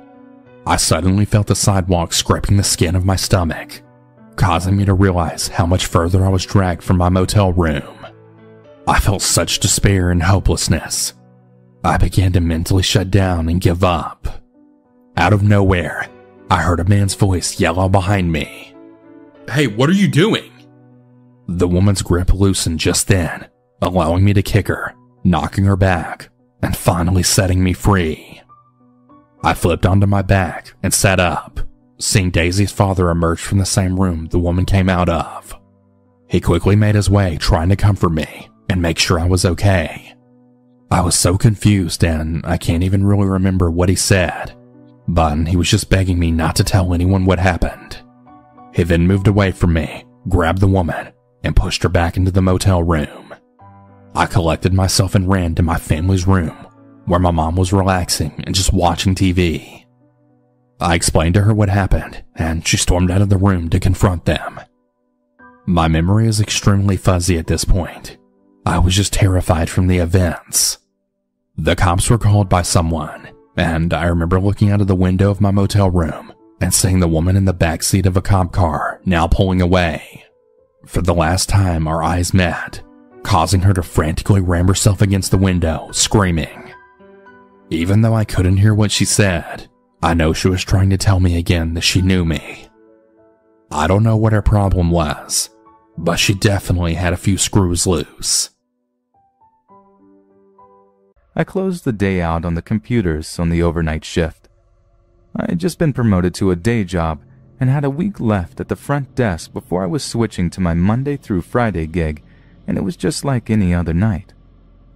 At about 3 a.m., I received a phone call. The guy sounded my age, mid-20s, and attempted to strike up a conversation with me. I have to give my name when answering the phone, so he gets my name, of course, and starts asking me personal questions. Do you have a boyfriend? Would you want to go out for a drink, etc.? Which were harmless, but nevertheless I tell him I'm hanging up as I had a job to do. He wouldn't give me a name. Instead he said, "Why don't you call me John?" I hang up and finish my shift. The next night at about 3:30 a.m., I receive another phone call from John. He started off with asking me out for a drink again, to which I declined and hung up the phone.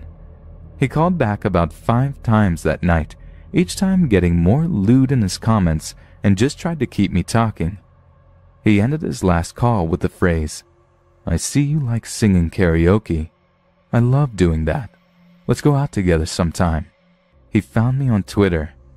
I had just gone out for a few nights prior with my friends and posted about it. I asked him how he got my full name, and he wouldn't tell me. I hung up again, and he was done for that night. I deleted my Twitter and Foursquare pages, and when my boss came in at 7 a.m., I told him what had been going on. We told my GM, and my security guard put it into his record. I only worked 2 overnights a week, luckily, but when I came back the next week, so did he. The phone calls started at around 3 a.m. and lasted for an hour or so, but this time was a little different. John was angry that I had deleted my accounts so he couldn't keep an eye on me and make sure I wasn't cheating on him. I told him that I'm not answering the phone anymore.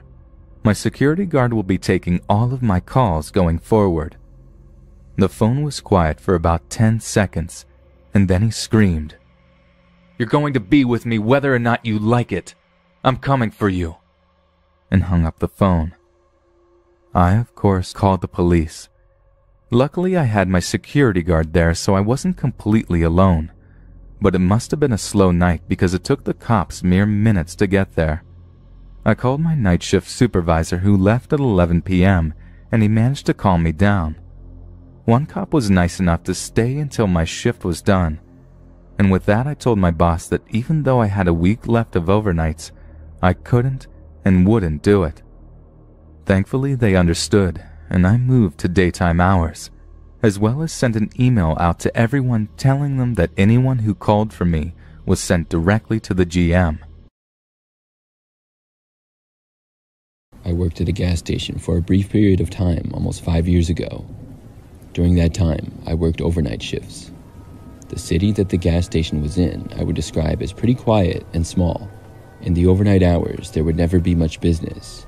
I would be the only one working for most of my shift, and I'm kind of surprised that we were even open all night at all. The gas station was along a road not too far off the highway, so it would get some traffic. There weren't really any other businesses close by though. Probably 3 weeks after I started working there, I had gotten the hang of the routine. But still, I was always a little nervous working overnights.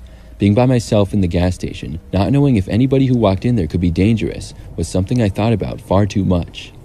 But through the first couple of weeks that I had worked there, nothing too unusual happened. But that all changed one night. The time was probably 2, maybe 2:30 a.m. Things were very quiet. As I sat behind the counter, I saw a car pulling into the gas station from the road. The car drove past the 4 gas pumps that we had and started driving towards the parking spaces right out front. But it didn't park there. Instead, it turned and went to the side of the building. There were a couple of extra parking spaces there. Maybe 30 seconds later, I saw somebody. It was a man, and he was walking towards the door. He opened the front door and came inside. When he did, he walked straight towards me at the counter. The man then spoke, saying that there was a problem with the free air that we had. On the side of the building, in front of one of the parking spaces, we had free air that people could use to fill their tires. The guy said that his car had terrible air pressure in the tires and he really needed it and asked me to help. I wanted to help the guy, but I really didn't know how to fix the machine if it was in fact broken. Beyond knowing how to use the machine, I didn't know much about it. I told the man that I probably wouldn't be able to help him, but he asked that I come out and try anyways. I agreed to, and I followed the man outside the gas station. We walked out front, around to the side. When we got there, I saw the man's car. It was an SUV, and it was not parked at the space for air, but was parked like 3 spaces over instead. I also looked at his tires, and the ones that I saw appeared to have plenty of air in them. Things were starting to seem a little bit strange. Furthermore, when we got to the air pump, I picked it up to see that it was working just fine. I said to the man that it seemed to be working. He told me that when he tried it, it didn't work, and then asked me to explain to him how to use it. I started explaining it to the man. He stood right next to the building as I stood in the parking space where you would park to use the machine. As I spoke, I saw out of the corner of my eye the SUV start moving. It looked like it was backing up. I was about to ask the man if that was his car, but he told me to keep explaining. I started to, but then heard a sudden screeching of tires. When I looked to the side, I saw the SUV headed straight towards me. I jumped out of the way and got to the sidewalk next to the building just before the car would have ran me over. The car ended up hitting the air pump and then quickly turning to the side. I saw it start to back up. I got up and ran for the gas station door. The other man who had been standing talking with me had already ran away around the building towards the back of it. I got inside the gas station and went to lock the doors immediately. The car outside drove around and then back to the side. I got to the doors, locked them, and then witnessed the car speeding out of the parking lot and back onto the road. I kept the store closed for a while with the doors locked. Nobody tried to go in during that time though. I made a call to the police, who came out a short time later and took down all of the information that I could give them. We did have a few security cameras. Unfortunately, none of them were angled to show that side of the building. One of the cameras at the gas pump saw the car speeding away, but the quality was not nearly good enough to show the license plates. All I could give was the make and model of the car and a description of the man. In the end, that was enough to make me quit that job. I gave my 2 weeks notice the next day and got another job after that. Working overnights at a gas station wasn't for me, and I have a lot of respect for the people that do it. I'm not sure why those guys tried to run me over either. I could have been seriously injured that night.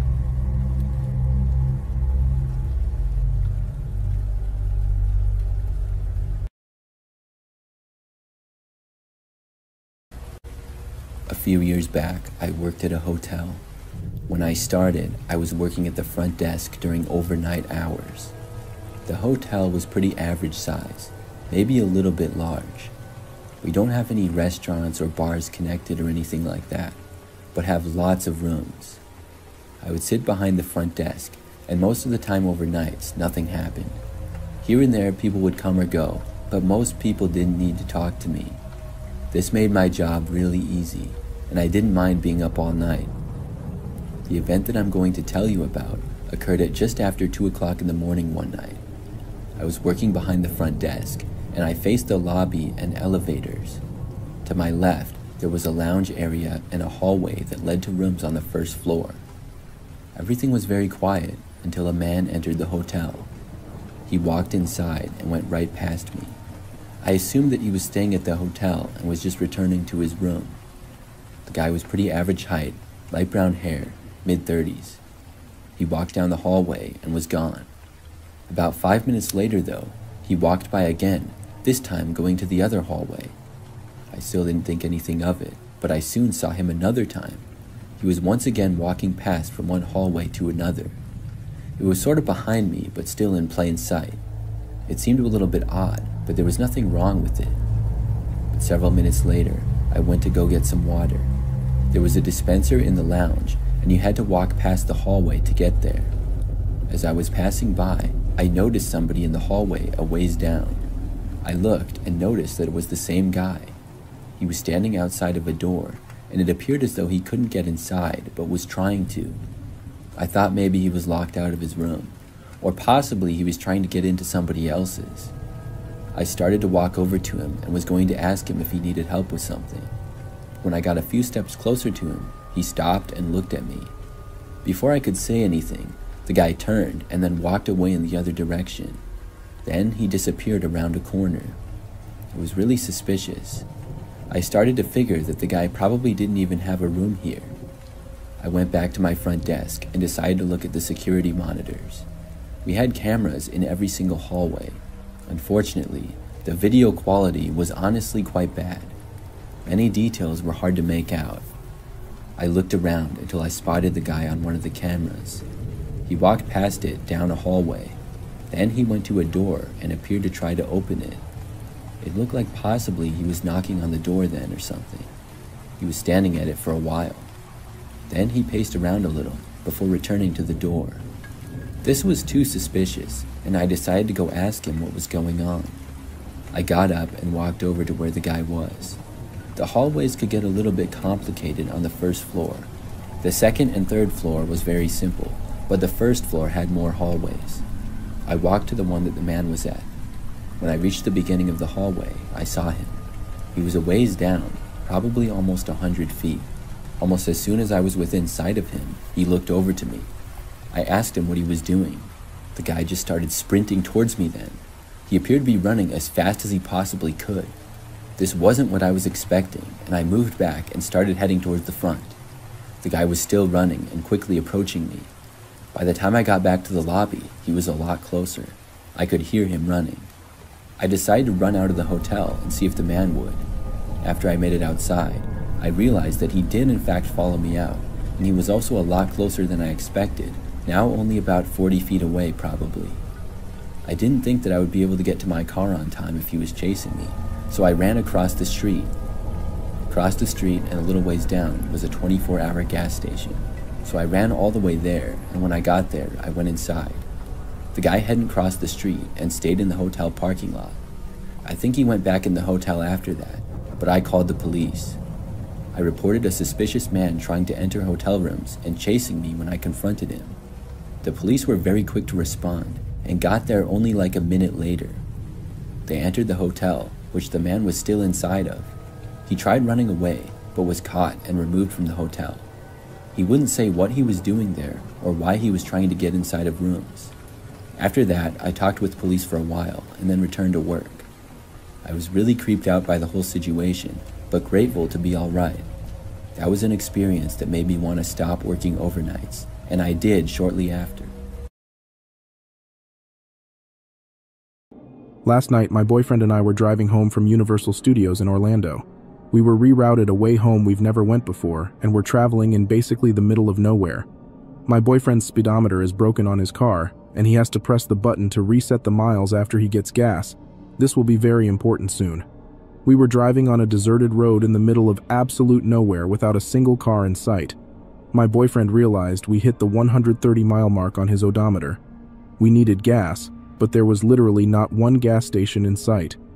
I put search gas stations nearby, and we found one. It turned out to be closed.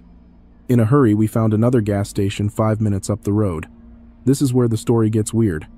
My boyfriend thought he closed his gas cap and we're once again driving along this deserted road. We heard a loud bang and he realized he forgot to put the gas cap back on, so we're driving around this dark road looking for the gas cap. He finally pulls over and realizes somehow the gas cap is still attached to the car. We get back on track to the other gas station. Out of nowhere, I had a horrible thought about something going wrong at that gas station. I pushed it aside because I knew we needed gas and AAA is not an option where we were at the moment. We get to this gas station and the lights are kind of on.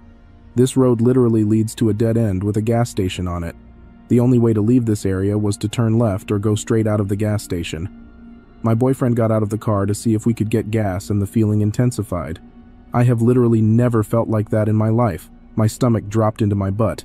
I have been in very disturbing situations such as almost being kidnapped twice, being followed home, watching someone be taken away in a body bag after being hit by a car, and even a paranormal situation. But I have never felt like this before. I saw a white car pulling up to the road to make a left. Keep in mind, there is literally no one on this road. He pulls up and notices my boyfriend and backs up with his windows down. I found this very strange because my boyfriend has a very nice sports car, and my mind immediately went into panic mode. I started screaming his name, and the man realized that someone else was in the car, turned left and sped off. Sadly, I didn't get his license plate because of how dark it was. This situation frightened me more than you can even imagine. It may not seem too scary, but it was easily one of the most terrifying things to watch, because I didn't know if I was going to witness my boyfriend being robbed at gunpoint or something like that. The feeling and thought I had just 10 minutes earlier is what also made the situation even worse.